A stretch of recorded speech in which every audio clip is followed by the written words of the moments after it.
तो एक बार फिर लिए चलते हैं आपको देवास की ओर। शहर के सबसे संवेदनशील स्थल मुक्तिधाम की बदहाली की स्थिति ने एक बार फिर नगर निगम की कार्यप्रणाली पर बड़े सवाल खड़े कर दिए हैं। कई बार निरीक्षण और सुधार के दावों के बावजूद हालात में कोई खास बदलाव नजर नहीं आया। बुधवार को विधायक प्रतिनिधि दुर्गेश अग्रवाल, भाजपा पार्षद धर्मेंद्र सिंह बेस, अजय पड़ियार और नीलेश गाह के साथ नगर निगम अधिकारियों की टीम जब मुक्तिधाम पहुंची तो चारों ओर गंदगी देखने को मिली और अव्यवस्थाओं ने सभी को हैरान कर दिया। मौके की स्थिति को देखकर विधायक प्रतिनिधि दुर्गेश अग्रवाल का गुस्सा खुलकर सामने आया। उन्होंने मुक्तिधाम प्रभारी हरेंद्र ठाकुर को सस्पेंड करने तक की चेतावनी दे डाली। साथ ही मौजूद दरोगा को सख्त लहजे में कहा कि 15 दिन के बाद दोबारा निरीक्षण करेंगे और यदि गंदगी और लापरवाही मिली तो तत्काल कार्रवाई की जाएगी। निरीक्षण के दौरान शवदाह के लिए रखी गई गीली लकड़ी पाई गई, वहीं जिससे अंतिम संस्कार जैसे संवेदनशील कार्य में भी बाधा आती है। इस पर उन्होंने अधिकारियों को स्पष्ट निर्देश दिए कि सूखी लकड़ी और कंडों का पर्याप्त स्टॉक यहां पर रखा जाए ताकि किसी भी परिवार को परेशानी का सामना न करना पड़े। वहीं डिप्टी कमिश्नर सहित नगर निगम के अन्य अधिकारियों को भी जमकर फटकार लगाई। विधायक प्रतिनिधि ने दो टूक कहा कि मुक्तिधाम जैसी जगह पर लापरवाही बिल्कुल बर्दाश्त नहीं होगी। उन्होंने मुक्तिधाम में लगे गैस शवदाह गृह के उपयोग को बढ़ाने पर जोर दिया ताकि प्रदूषण कम हो और लकड़ी कंडों की खपत भी घटे। कुल मिलाकर इस निरीक्षण ने निगम के दावों की पोल खोल दी है। अब सबकी नज़र 15 दिन के बाद होने वाले अगले निरीक्षण पर टिकी हुई है, जहां तय होगा कि सुधार हुआ या कार्रवाई की गाज गिरेगी। शमशान का आपने निरीक्षण करा, स्वच्छता को लेकर, लकड़ी कंडे को लेकर आपकी नाराजगी साफ देखने को मिली और आपने सख्त निर्देश दिए कि अब बर्दाश्त नहीं करूंगा। निश्चित तौर पर भैया मुक्तिधाम हम सब के लिए एक ऐसा स्थान है कि जहां पर एक दिन सबको आना है। मैंने मुक्तिधाम को रिनोवेट कराने के लिए एक टारगेट लिया था और 6 महीने तक लगातार यहां पर मेहनत करके पूरे मुक्तिधाम का जीर्णोद्धार किया और आज हम सब देख रहे हैं कि हमारा एक आदर्श और मॉडल मुक्तिधाम के रूप में हमने यहाँ पर विकसित किया है। लेकिन अब केवल और केवल हमें 2 काम यहाँ पर करना है। एक तो साफ़ सफाई चाक चौबंद हो और लकड़ी कंडे की उपलब्धता पर्याप्त हो और आने वालों को पानी मिल जाए।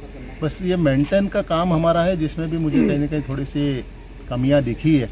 साफ़ सफाई से मैं बिल्कुल संतुष्ट नहीं हूँ और मैंने यहाँ के प्रभारी हरेंद्र ठाकुर जी को सख्त निर्देश दिए हैं यहाँ की सफाई व्यवस्था रेगुलर करें।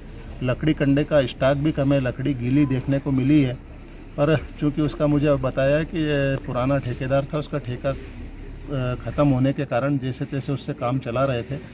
अभी हमारी प्रभारी डिप्टी कमिश्नर जो इस काम को देखती हैं वो भी साथ में है।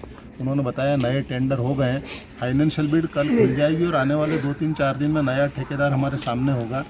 मैंने इनको आदेशित किया है कि लकड़ी और कंडे का भरपूर स्टॉक, जैसे ही नया ठेका हमारा होता है वर्क ऑर्डर देते हैं तो हमारे गोडाउन भरे हुए होना चाहिए और लकड़ी कंडे की कमी नहीं होना चाहिए।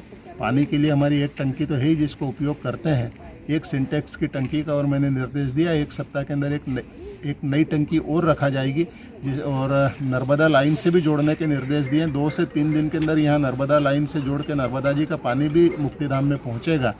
तो मेरा मानना है कि आने वाले परिजन जो दुख की घड़ी में अपने परिजन की अंत्येष्टि के लिए आते हैं उनको यहाँ पर कोई असुविधा नहीं हो, भरपूर पानी मिले, भरपूर लकड़ी और कंडे मिले और साफ़ सुथरा मुक्तिधाम का परिसर मिले। भाई डिप्टी कमिश्नर को आपने कहा कि जो जिम्मेदार है यहाँ का, जो प्रभारी शमशान का, उसको हटाया जाए, क्यों ऐसा वाक़या बना? एक्चुअली सफाई में यहाँ पर लापरवाही है, मैं तो स्पष्ट बोलूँगा कि लापरवाही है। क्या हटाएंगे आप? नहीं, अभी मैंने 15 दिन का इनको टारगेट दिया है। 15 दिन के अंदर यदि लकड़ी कंडे पानी टंकी और साफ़ सफाई जितना भी मैंने काम बोला है यदि वो नहीं होता है तो हटाना तो दूर की बात, सस्पेंड भी करना पड़ा तो हम पीछे नहीं हटेंगे। भाई चूँकि आप जहाँ खड़े हुआ पीछे एक इलेक्ट्रिक मुक्तिधाम व्यवस्था भी है, देखा जा रहा है कि हम लोग इसको अवॉइड करते हैं। नहीं, मैं आपके चैनल के माध्यम से सभी नगरवासियों से आग्रह करूंगा कि गैस सौदागृह भी बहुत अच्छी व्यवस्था और सुविधा है और कई जगह लोग इसका उपयोग कर रहे हैं।